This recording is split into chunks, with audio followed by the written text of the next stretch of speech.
در این زمین در مساحت 5 هکتار رازیون خوجگی دهقانی به نام نورالله اشرف در دهات به نام عبدی‌عوض فی ناحیه وسه در کشت تکراری با استفاده و مصلحت متخصصان سبزی کش نمودند.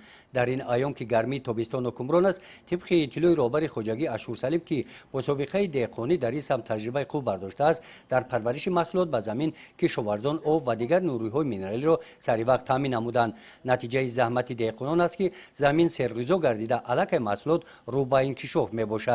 هر سال ما همی کشتی تکرار میکنیم، فایده نقض میاره با ما. برای خودی این سال زیادتر کردیم کشتی تکرار 5 لیتر کی هم مثال میگیریم پگا برای هم خلق هم میشه وقتش هم بازار استعمالی را مثلا تامین میکنیم از سبزی فقط با این مقصد. متخصص سبزی کار اینو هیچ جایهون آوردیم، فقط مقصد تجربه آموختن بود که ما بیاموزیم همین چیزا را ایخت کنیم. همون مقصد همین چیز. در این خوجگی غیر از سبزوات کاری سمت دیگری خوجگی به ساحه پخته کاری روانه گردیده است.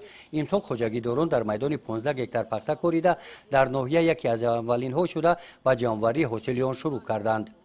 با ما 15 هکتار زمین وابسته کرده شده است. در میدان 10 هکتار کشتی پخته کردیم، در میدان 5 هکتار غله چیزی که شاید میدید بعد این غله ما 5 هکتار کشتی کاری سبزی کردیم.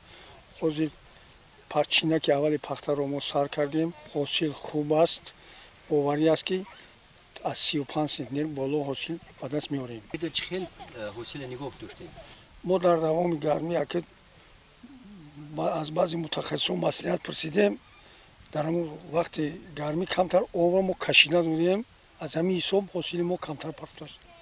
ساز حاصل خوبه، شاهد است که حاصل نقض است.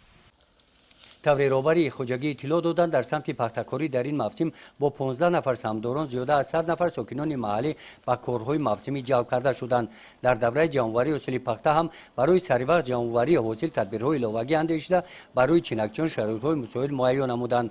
در حدود دهات به نام عبدی‌عوض با خوجگی دهقانی به نام نورالله اشرف خوجگی داران امسال از میدان 1305 هکتار حاصل پخته جمع‌آوری می‌نمایند. گزارش خوجا نظریف خدای نظر ظهوروف از ناحیه وسه برای برنامه اطلاعاتی نوید.